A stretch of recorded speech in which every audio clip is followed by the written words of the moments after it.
Every fortune has a beginning that looks like foolishness, and this one began on a gray October morning in 1888, when the bank foreclosed on the last thing a man had left in the world and called it business. Thomas Weller stood on the courthouse steps of Amity Flats, Kansas, with $11.40 folded into his coat pocket, a wife and a young daughter waiting for him at a cousin's crowded house, and nowhere left to put down roots. 3 days later, wandering the weed-choked edge of the old rail yard where the branch line had gone quiet years before, he came upon a rusted, roof-sagging railroad car sitting alone on a forgotten siding. And for $9, nearly everything he had, he bought it from a yard master glad to be rid of it. The men who saw him hand over that money laughed behind their hands and called him a fool for spending his family's last coins on scrap iron and rotted wood. They did not know that sealed behind a false wall inside that car was a secret 40 years old,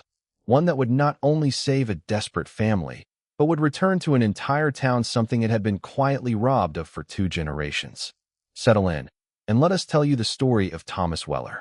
If you have ever found worth in something the world had already thrown away, we think you will feel this story in your chest. So settle in, and let us begin. Thomas Weller had not always been a man with nothing. He had been born in 1851 in a small clapboard house outside Marion, Ohio, the second son of a blacksmith named Josiah Weller, a broad, quiet man who believed that a thing's value was never in how it looked, but in how it was made and what it was made to do. Josiah kept a workshop that smelled always of coal smoke and hot iron, and it was there, among the bent nails, the broken wagon wheels, and the tools other men had discarded as ruined, that young Thomas learned the lesson that would follow him his whole life. That most people threw away far more than they needed to, simply because they lacked the patience to look closely. His father would take some rusted, twisted piece of metal that a farmer had cursed and abandoned, turn it over in his big hands beneath the forge light,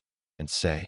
"Tommy, there's still good iron in here. A man just has to be willing to heat it up and see what it wants to become." Thomas spent his boyhood afternoons at his father's elbow, learning to read the hidden strength in broken things. And by the time he was 15, he could take apart a jammed plow or a cracked wagon axle and coax it back into service when other men had already given it up for dead. His mother, Ruth, gave him something different but just as lasting, a quiet, steady faith that patience and honesty were worth more than quick fortune, and a habit of kindness that never seemed to calculate what it might cost her. She fed drifters at the back door when the family had barely enough for themselves, and she used to tell Thomas that a kindness given freely was like a seed planted in ground you might never walk again. You would not always see it grow, but somewhere it did. It was this inheritance, more than any money, that Thomas carried west when he was 22, drawn like so many young men of his generation by the promise of open land in Kansas, where the railroads were carving new towns out of the prairie almost as fast as a man could walk between them.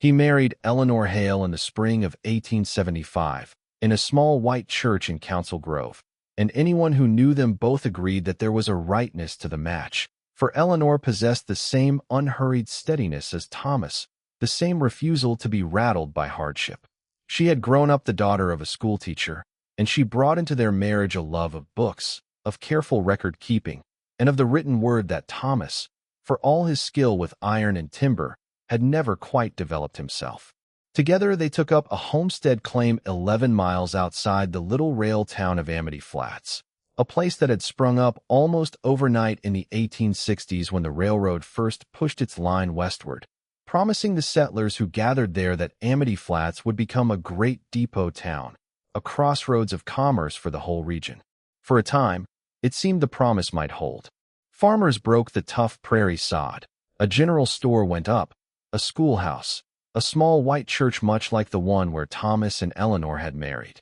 Their daughter, May, was born in the spring of 1878, a bright-eyed, curious child who by the age of 6 could already recite whole passages of poetry her mother had read to her by lamplight, and who followed her father into the barn to watch him mend harness leather and broken tools with the same patient hands his own father had taught him. For 13 years, Thomas and Eleanor built something real out of raw prairie, not wealth, but sufficiency, and a kind of dignity that came from having made a life with their own hands. Thomas farmed wheat and kept a small herd of cattle, and in slow winters he did blacksmith work for neighbors, mending plows and wagon wheels just as his father had, never charging more than a fair price even when a man might have paid more out of desperation. He was known throughout the county as a man whose word was as good as any signed paper, and there were more than a few families in and around Amity Flats who could tell you of a debt Thomas Weller had quietly forgiven, or a winter he had shared his own scarce grain with a neighbor whose crop had failed. It was, by any measure that mattered to Thomas and Eleanor, a good life. But good lives, in that country and in that age, were never far from ruin, and the ruin that found the Wellers arrived not as one single blow, but as a slow tightening, season after season, until the rope had no more give left in it at all. The trouble began, as it so often did on the frontier, with the weather and the banks arriving together. The summer of 1886 brought a drought so severe that the wheat came up thin and pale and never filled its heads, and what little the Wellers harvested was not enough to cover both their debts and their winter stores. Thomas had, like most farmers in the region, taken a loan 2 years earlier from the Amity Flats Trust and Savings, a bank that had grown quickly under the management of a sharp-eyed man named Silas Vane, who had arrived in town not long after the railroad first came through and had, in the years since, become the most powerful man in the county, holding the paper on nearly every farm within 20 miles. Silas Vane was not a man who raised his voice or made threats. He did not need to. He simply enforced the terms of his loans with an exactness that left no room for mercy. And when the drought came and the crops failed across the county, it was Silas Vane's bank that began, quietly and one farm at a time, to call in what it was owed. The winter of 1887 was hard, and the spring that followed brought no relief, for a late frost destroyed much of what had been planted, and by summer Thomas found himself unable to make even the reduced payment Vane's bank had grudgingly allowed him the year before. He went into town in August of 1888 to ask, as he had once been able to ask and receive, for a little more time, enough to bring in whatever the fall might yield, and he was met instead by a clerk who informed him, without meeting his eyes, that Mr. Vane regretted the matter had already gone before the county judge. The foreclosure notice, when it came, was written in the same flat, correct language that such notices always wore, as though the loss of a family's whole life could be reduced to a paragraph of type. Thomas rode home that day past fields he had broken with his own hands, past the small rise where he had once planned to build Eleanor a proper house of milled lumber instead of sod, and he did not know how he would tell her, though of course, when he did, she took his hand and said only that they still had each other, and that this alone was not nothing. They lost the farm in September. The cattle went to pay what remained of the debt after the land itself was sold at a price Thomas knew, with a farmer's practiced eye, was far below its worth, sold, in fact, to a buyer whose name on the deed turned out to be a cousin of Silas Vane's, a detail that told Thomas everything about how such things were truly arranged in Amity Flats, though there was no proof a court would recognize, and no strength left in him to fight it even if there had been. Eleanor and May went to stay with Eleanor's sister in town, in a house already crowded with her sister's own 5 children, while Thomas set out to find some way, any way, to begin again. It was in this state, not broken, for Thomas Weller was not a man who broke, but stripped down to the barest studs of what a man needs to survive, that he found himself, on a cold gray morning in early October, walking the overgrown edge of the rail yard on the western outskirts of town, past sidings that had gone unused since the railroad's original branch plans had been scaled back a generation before, plans that had once promised Amity Flats a future as a great junction town and had, instead left it a modest depot on a modest line. It was there, half hidden behind a stand of dead cottonwoods, that Thomas first saw the car. It sat alone on a spur of tracks so overgrown that grass had pushed up between the ties, a squat wooden railway car perhaps 40 feet long, its once red paint gone to gray, its small barred windows caked with the dust of 20 summers, its roof sagging in the middle like the back of an old horse. A faded, nearly illegible stencil near one and still bore the letters USMRR, and Thomas, who had spent enough years around freight depots to recognize the marking, understood that this had once been a railway mail car, the kind that had carried the post between towns before the branch line was quietly abandoned. He asked about it at the yard office almost as an afterthought, expecting to be told it belonged to the railroad and was not for sale, and was surprised when the yard master, a tired, heavy-set man named Corwin, told him the car had been struck from the company's books years ago as a total loss, and that the railroad would be glad to have it gone from the property altogether, since it sat on land they wished to clear. $9, Corwin said, and Thomas could have it, timber, iron fittings, and all, provided he hauled it off the siding himself. $9 was very nearly everything Thomas Weller had left in the world, and he knew, even as he counted the crumpled bills into Corwin's palm, that any sensible man would have kept that money for flour and coal instead of spending it on a rotting railcar that could not even be moved under its own power. But Thomas had grown up in his father's workshop believing that broken things still held worth if a man was willing to look closely enough, and here, at least, was shelter, walls, a roof of sorts, iron fittings, and seasoned oak boards that could be salvaged into a cabin if nothing else. And it was more shelter than his family currently possessed. Men who watched him strike the bargain shook their heads and said, loud enough for him to hear, that Tom Weller had finally lost whatever sense the drought had left him, throwing his family's last coins after a piece of railroad junk nobody else would touch. Thomas said nothing back. He had learned long ago that a man did not have to answer every laugh aimed at him,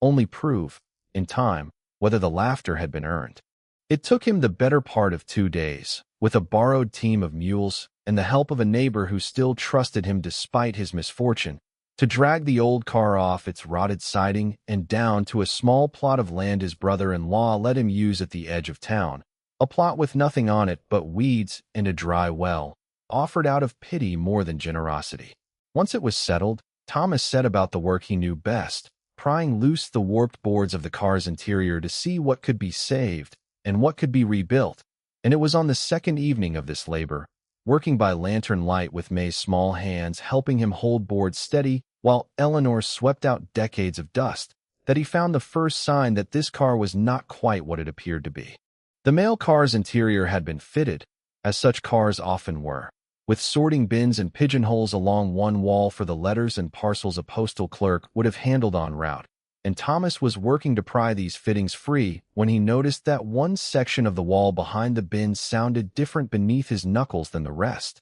not the solid, resonant knock of the car's oak framing, but a hollow, shallow sound, as though there were a space behind it no wider than a few inches. He worked at it carefully, mindful of Eleanor's warning not to bring the whole rotted structure down on their heads, and after some effort he found the edge of a panel that had been fitted with unusual care. It seems nearly invisible beneath decades of grime, held in place not by nails, but by a simple wooden latch worn smooth by handling. When the panel came free, Thomas found himself looking into a narrow compartment, perhaps 8 inches deep and the height of a man, built into the very structure of the car in a way that spoke of deliberate concealment rather than accident. Inside, wrapped in a length of oilcloth gone brittle and yellow with age, was a leather satchel, and inside the satchel, protected from decades of dust and damp, was a bundle of papers, a small iron-bound ledger, and a folded letter addressed, in a careful, faded hand, to no one at all, simply bearing the words, on its outer fold, to whoever finds this, and is honest enough to read it through. Thomas sat back on his heels in the lantern light, and for a long moment he did not open the letter, for he understood, in the way a man sometimes understands things before he can explain why, that whatever he was holding had been waiting a very long time for someone to find it, and that it would change something in his life whether he wished it to or not. Eleanor came to kneel beside him, and together, with May peering over their shoulders in the flickering light, they opened the letter and began, slowly, to read. The letter was dated the 14th of June, 1866, and it was written by a man who signed himself only as Amos Truitt, a name that meant nothing to Thomas but that Eleanor recognized at once from an old plat map her father had once kept, a name she recalled seeing listed as the postal clerk who had ridden the branch line mail car in the years just after the war, before the line was ever fully finished into Amity Flats. What Amos Truitt had written, in a hand grown increasingly hurried and cramped toward the letter's end, was a confession and a warning both. He explained that he had been entrusted, as the clerk of that mail car, with a strong box of funds raised by public subscription from the earliest settlers of Amity Flats and the surrounding townships. Money collected, dollar by hard-earned dollar, from farmers and shopkeepers and widows alike, to be carried by rail to the Territorial Land Office and used to secure, on behalf of the township, the deeds and water rights to the common lands the settlers had been promised when the railroad first surveyed its route, the schoolhouse ground, the town well, and critically, the right-of-way and water access that would let Amity Flats grow into the junction town it had been promised to become, rather than the modest depot it had ended up as. Amos Truitt wrote that on the night of the 13th of June, the car had been boarded at a water stop by two masked men who knew, with an accuracy that could only have come from inside information, exactly where the strongbox was kept, and that in the struggle that followed, the elder of the two men had been shot and killed by Truitt's own hand in defense of the funds, while the younger had fled into the dark, leaving Truitt gravely wounded himself and uncertain whether he would survive the night, fearing that he would not live to see the money delivered, and fearing more than this that whoever had sent the robbers, for he was certain, from things overheard in the struggle, that the theft had been arranged rather than opportunistic, might return before help arrived. Truitt had used the last of his strength to hide the strongbox and the settlers' subscription funds within the very compartment where Thomas now knelt, along with this letter explaining what had happened and a ledger, recording, in painstaking detail, exactly how much each family in the township had contributed and what it had been meant to purchase. He named, in that ledger's final pages, the man he suspected had arranged the robbery, not the men who had boarded the car, who he believed were merely hired hands, but the man who stood to gain most from the township's failure to secure its water rights and common lands, a land agent working for the railroad's regional office, a young and ambitious man named Elias Vane, who Truitt had learned, only days before, stood to acquire those same water rights for himself and a small circle of investors should the township's claim lapse for lack of payment.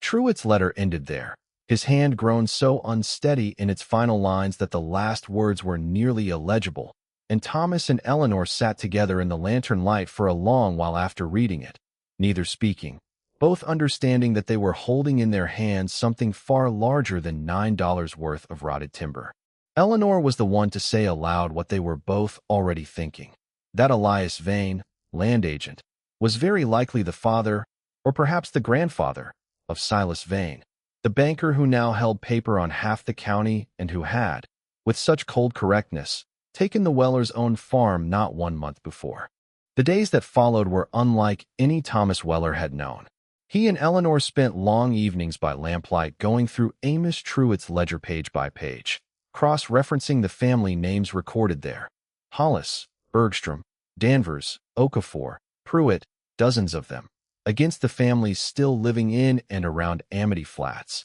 and finding, to their growing wonder and sorrow both, that nearly every name in that old ledger belonged to a family Thomas knew personally, families who had farmed this ground for 2 generations believing that the township's common lands, its schoolhouse ground, and its water rights had simply never come through due to some ordinary bureaucratic failure, never suspecting that the money meant to secure those rights had been sitting, all this time, sealed in a forgotten railcar, while the rights themselves had quietly passed, through channels no honest farmer would have thought to question, into the hands of the very family that now controlled the bank holding most of their debts. It explained, with a clarity that made Thomas's hands shake as he worked it through, why Amity Flats had never grown as its founders once hoped, why its water rights had always seemed to belong, in some indirect and legally tangled way, to the Vane family's interests, and why so many farmers in dry years found themselves paying,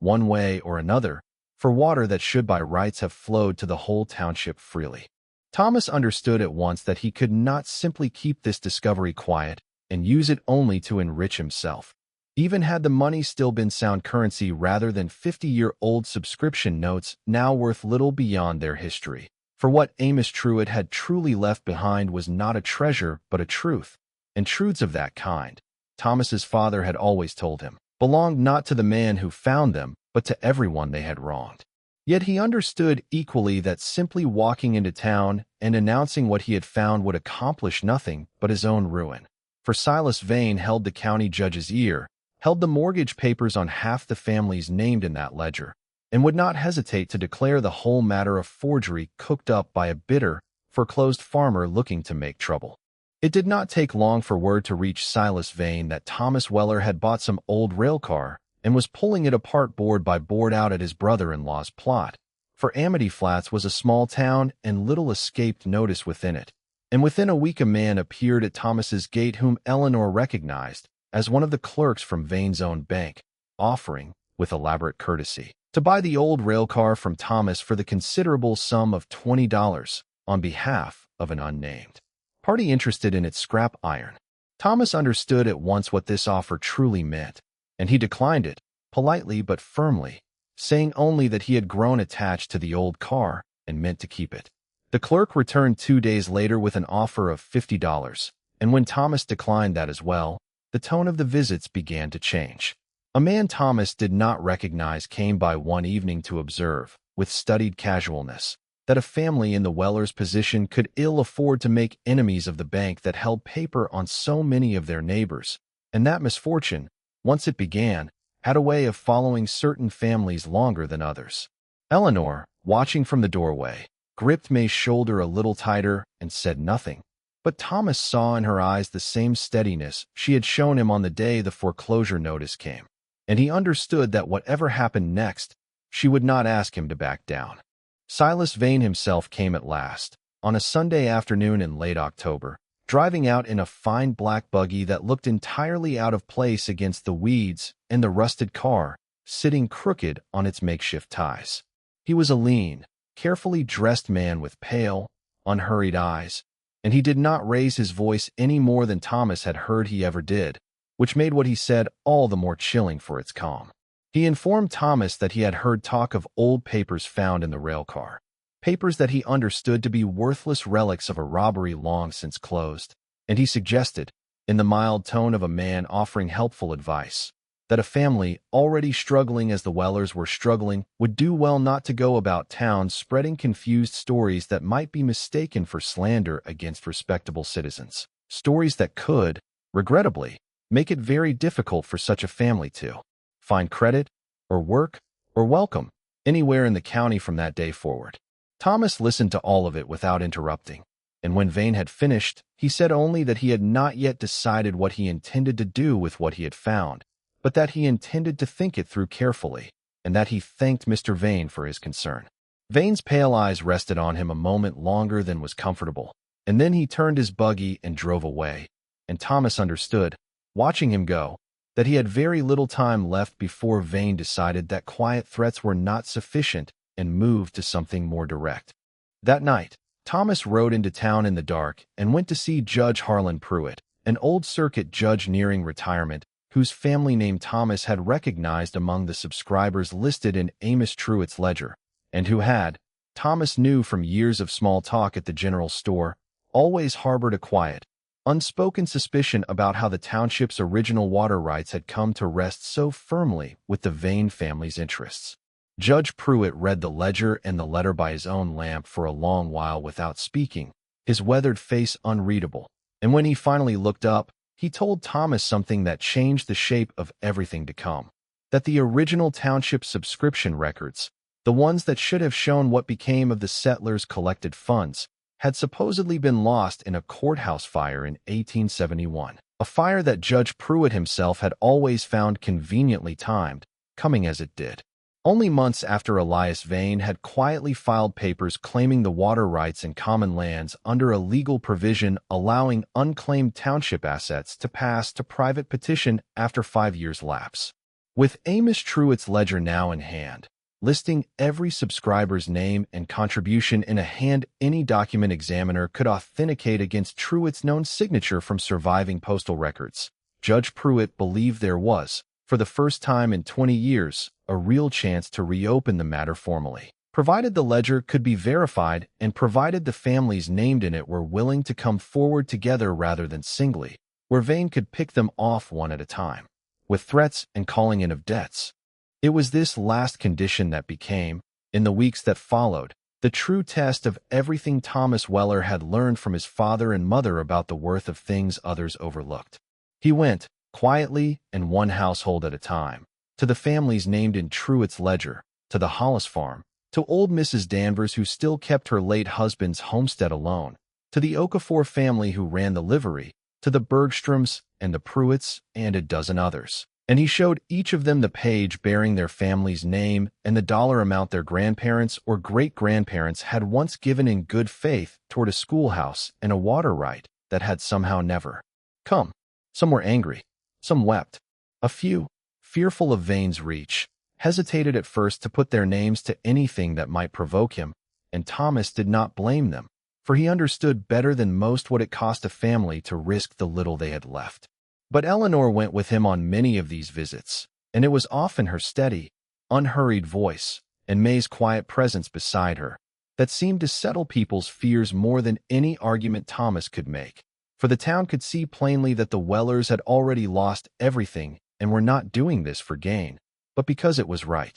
By the time Silas Vane understood the scope of what was gathering against him, it was already too late for threats to work as they once had. 23 families, representing nearly every farm and business in the township whose ancestors appeared in Amos Truett's ledger, had signed statements affixing their names to the claim, and Judge Pruitt, working with a document examiner brought in from the territorial capital, confirmed that Truett's handwriting in the ledger matched surviving Postal Service records beyond reasonable dispute. Vane tried. In the final days before the matter came before the court, everything his family had once used to acquire the rights in the first place. He called in loans early. He spread word that the whole affair was the invention of a bitter, ruined farmer. He even sent men once more to Thomas's gate, though this time Thomas simply told them, calmly, that whatever happened to him now, 23 other families already held copies of the ledger's relevant pages, and that silencing one man would change nothing at all. It was, in the end, this very fact, that Thomas had shared the truth rather than hoarded it. Exactly as his mother had taught him a kindness ought to be planted rather than kept, that made Vane's family's long-held advantage impossible to defend. A man can threaten one farmer into silence. He cannot threaten a township. The case that came before Judge Pruitt that November was, by the standards of a small territorial court, an extraordinary one, and it drew townsfolk to the courthouse steps in numbers Amity Flats had not seen since the day the first train had come through decades before. Silas Vane's lawyers argued, as expected, that the ledger was too old to be trusted and the claim too long lapsed to be reopened. But Judge Pruitt, weighing the authenticated handwriting, the conveniently timed courthouse fire, and Amos Truett's own dying testimony naming Elias Vane directly, ruled that the original township subscription had never lawfully lapsed at all, since the funds meant to secure it had never actually been lost or stolen by any fault of the township's settlers,